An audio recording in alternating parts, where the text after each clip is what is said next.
नाराए तकबीर, नाराए रिसालत, नाराए हैदरी।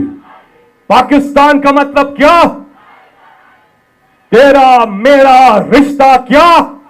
मोहम्मद रसूलुल्लाह सल्लल्लाहु अलैहि वसल्लम। इमरान खान साहब अभी आपसे खिताब करेंगे। और आज लेबर डे, जिस सिलसिले में कल मजदूरों के साथ इजहारे यकजहती पूरी दुनिया में यह दिन मनाया जाता है 1 मई को, कल लेबर डे के हवाले से इमरान खान ने एक रैली का इनेकाद किया है जिसे वो लीड करेंगे और आज उस हवाले से बात भी होगी। पहले हाथ खड़ा करके बताएं जो लेबर विंग के हमारे यहां लोग तशरीफ लाए हैं, आप जरा हाथ खड़ा कीजिएगा। बड़ी तादाद में यहां पे लेबर विंग के नुमाइंदे यहां पे मौजूद हैं और अब मैं आप सबकी पुरजोर तालियों में हाथ उठाकर तालियों की गूंज में इस्तकबाल कीजिएगा। शुक्रिया फैसल। बिस्मिल्लाहिर्रहमानिर्रहीम। इय्याका नअबुदु व इय्याका नस्तईन। आज लेबर डे, मजदूरों का दिन, लेकिन इसका मतलब क्या है?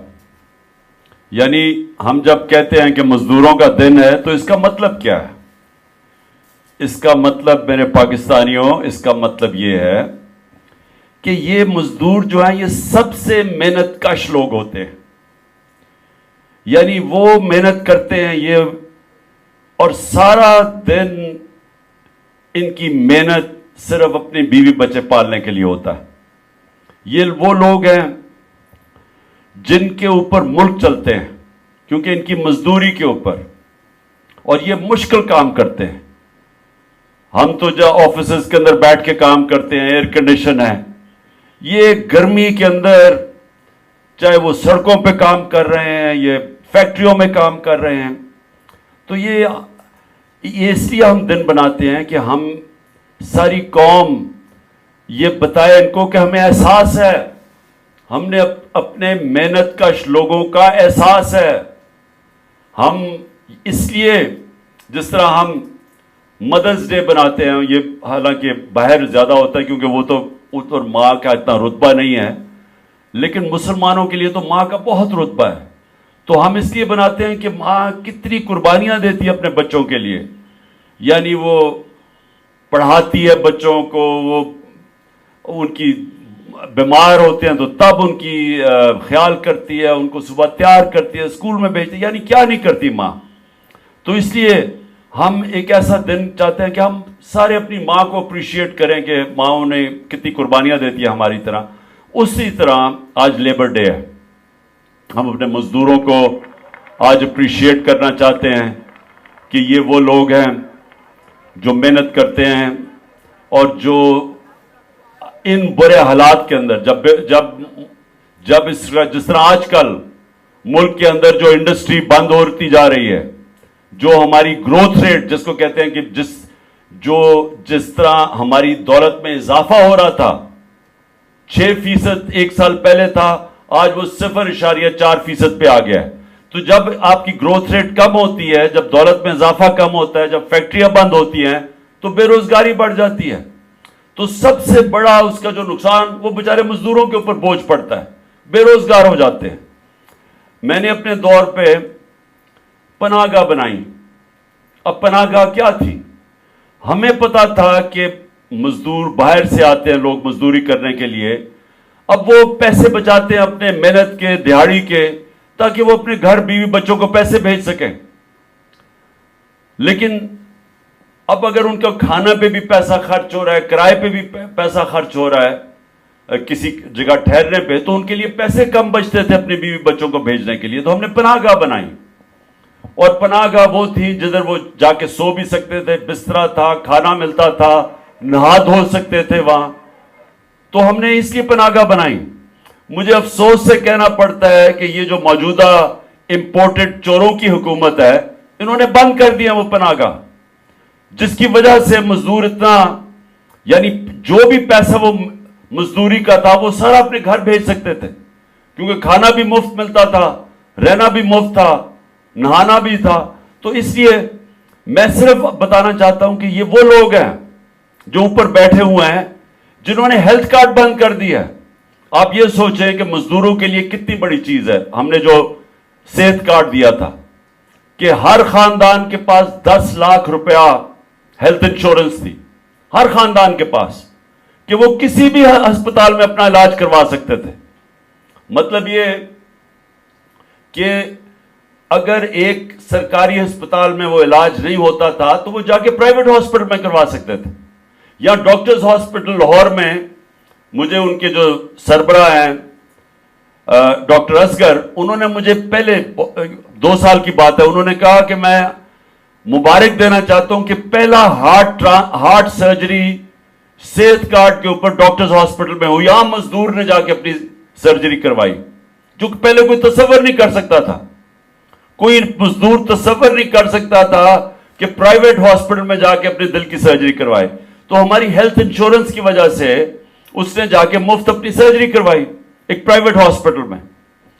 آج پختونخوا میں تو بند کر دیا ہے صحت کارڈ انہوں نے اس حکومت نے، اور دوسرا پناہ گاہ ساری جگہ بند کر دیا۔ بیچارے مزدور یا سڑکوں کے اوپر سوئیں گے کیونکہ کرایہ وہ دے نہیں سکتے، یا وہ پیسہ خرچ کریں گے جا کے اپنے کھانے پینے پہ تو پیسہ کم بچے گا، ویسے ہی بے روزگاری کا دور ہے۔ تو میں اپنے مزدوروں کو آج صرف یہ کہنا چاہتا ہوں کہ میرا جو تصور ہے پاکستان کا وہ ہے فلاحی ریاست۔ فلاحی ریاست کا مطلب یہ ہے کہ جو بنیادی ضروریات ہیں، جو لوگوں کی، ہمارے غریب، کمزور، مزدور، کسان، اس طبقے کی جو بنیادی ضروریات ہے وہ انشاءاللہ ریاست پوری کرے گی۔ اور ہماری پوری کوشش یہ ہے کہ جس طرح ہم ہیلتھ کارڈ لے کے آئے ہیں، آگے ہم نے ایجوکیشن کارڈ لے کے آنا ہے۔ اور ایجوکیشن کارڈ کیا ہوگا کہ بچے جا کے ان کو کارڈ ملے گا، وہ پھر جا کے کسی بھی اسکول میں جا کے تعلیم حاصل کر سکتے ہیں۔ تو یہ بھی ابھی یہ میرا اگلا انشاءاللہ جب بھی اللہ نے موقع دیا تو ایجوکیشن کارڈ، تاکہ ایک غریب کے بچے کو، وہ کیوں گندے اسکول میں جائے، اس کو بھی موقع ملے اچھے اسکولوں میں جانے کا۔ اور اس سے کیا ہوگا؟ اس سے ہوگا کہ اسکول بہتر ہو جائیں گے۔ جب پرائیویٹ لوگ اسکول بنائیں گے اور وہ ایجوکیشن کارڈ کی وجہ سے وہ پھر ان اسکولوں کے اندر بچے جا سکیں گے، اچھے اسکولوں کے اندر، ان کو بھی موقع ملے گا اوپر جانے کا۔ ہیلتھ کارڈ کی وجہ سے پہلی دفعہ دیہات کے اندر پرائیویٹ ہاسپٹلز بن رہے تھے، عام ڈاکٹرز چھوٹے چھوٹے ہاسپٹل کھول رہے تھے ہیلتھ کارڈ کی وجہ سے۔ عموماً وہ دیہاتوں میں نہیں جاتے کیونکہ وہاں لوگوں کے پاس پیسہ نہیں ہوتا، گورنمنٹ ہاسپٹل میں ڈاکٹرز نہیں ملتے۔ آپ چلے جائیں دیہاتوں کے اندر، ڈسٹرکٹس میں، وہاں گورنمنٹ ہاسپٹل میں ڈاکٹر نہیں ملتے۔ تو ہیلتھ کارڈ کی وجہ سے پرائیویٹ سیکٹر جا رہا تھا وہاں، اور وہ انشاءاللہ جب بھی اللہ نے موقع دیا تو ہم تعلیم اور صحت دونوں میں، خاص طور پر مزدوروں کا فائدہ یہ ہوگا کہ ان کو کم از کم اپنے بچوں کی تعلیم بھی اچھی ان کو مل جائے گی۔ ان کو فکر نہیں ہوگی کہ اگر پیسہ نہیں ہوگا تو ان کو اچھی تعلیم نہیں مل سکتی، اور پھر ان کو کوئی فکر نہیں ہوگا کہ اگر کوئی گھر میں بیماری ہوتی ہے تو حکومت انشورنس دے گی تاکہ وہ کہیں بھی اپنا علاج کروا سکیں۔ اب کل انشاءاللہ میں خود لاہور کی ریلی لبرٹی مارکیٹ سے انشاءاللہ 1 بجے ہم وہاں جمع ہوں گے، اور ادھر سے پیدل ریلی ہماری جائے گی ناصر باغ۔ میں اپنے سارے مزدوروں کو دعوت دیتا ہوں کہ اس میں ضرور شرکت کریں، کل چھٹی کا دن ہے۔ اور میں ویسے بھی اپنے پاکستانیوں کو دعوت دیتا ہوں کیونکہ ہم نے یہ بھی کل اپنے سپریم کورٹ اور اپنے آئین کے ساتھ کھڑے ہونا ہے۔ یہ جو کوششیں ہو رہی ہیں ہمارے آئین کو تباہ کرنے کے لیے، یہ جو الیکشن سے بھاگ رہے ہیں، یہ وہ لوگ ہیں جو قبضہ کر کے بیٹھے ہوئے ملک پہ اور ڈرے ہوئے ہیں الیکشن سے۔ ان کو یہ بتانا چاہتے ہیں کہ قوم اس وقت جو آئین کے مطابق الیکشن ہونے چاہیے، جو سپریم کورٹ نے فیصلہ کیا، ساری قوم سپریم کورٹ اور آئین کے ساتھ کھڑی ہے۔ اور آپ نے سب نے آنا ہے میرے ساتھ، میں لیڈ کروں گا لاہور سے ریلی۔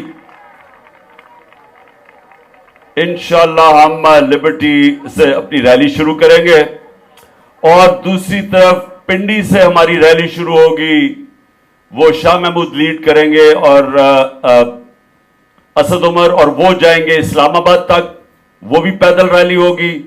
اور پھر پشاور کے اندر تیسری ریلی ہوگی، وہ بھی پرویز خٹک اور ہماری پشاور کے हमारे जो एमपीज, जो माजी में जो एमएनएज और एमपीज और अहदेदार वो लीड करेंगे वहां। और खास तौर पे लाहौर और पेशावर में हम पैगाम ये देंगे कि हमें इलेक्शंस चाहिए, क्योंकि ये जो ऊपर केयर टेकर गवर्नमेंट बैठाई हुई है ये गैर आईनी है। 90 दिन गुजर चुके हैं, हमारी कोई रिप्रेजेंटेशन नहीं है, हमें डिसफ्रेंचाइज कर दिया गया पंजाब और पख्तूनख्वा में, क्योंकि ये इलेक्शन से डर रहे थे। इलेक्शन कमीशन इनके साथ मिली, गंदे केयरटेकर लेके आए जिन्होंने सब कुछ किया सिवाय इलेक्शन करवाने की तैयारी। एक वो केयरटेकर बैठाए जिन्होंने हमारे ऊपर हर किस्म की इंतकामी कार्रवाई की, और उनका मुद्दत खत्म हो चुकी है। तो रैलीज में हम अपना आईनी हक मांगेंगे कि जो आइन हमें हक देता है और जो सुप्रीम कोर्ट ने फैसला किया आइन के मुताबिक, हम सारी अब अपनी रैलीज के अंदर अपने सुप्रीम कोर्ट के फैसले के ऊपर अमल करवाने की कोशिश करेंगे और बताएंगे कौम निकलेगी सड़कों के ऊपर। तो इसलिए मैं अपनी सारी कौम को कल दावत दे रहा हूं कि लाहौर में मेरे साथ निकलें, पिंडी से जो हमारी रैली शुरू होगी उसमें आप सब निकलें, इस्लामाबाद तक जाएगी, और पेशावर की रैली, इन तीनों रैलीज के अंदर आपने पूरी तरह शिरकत करना है। शुक्रिया।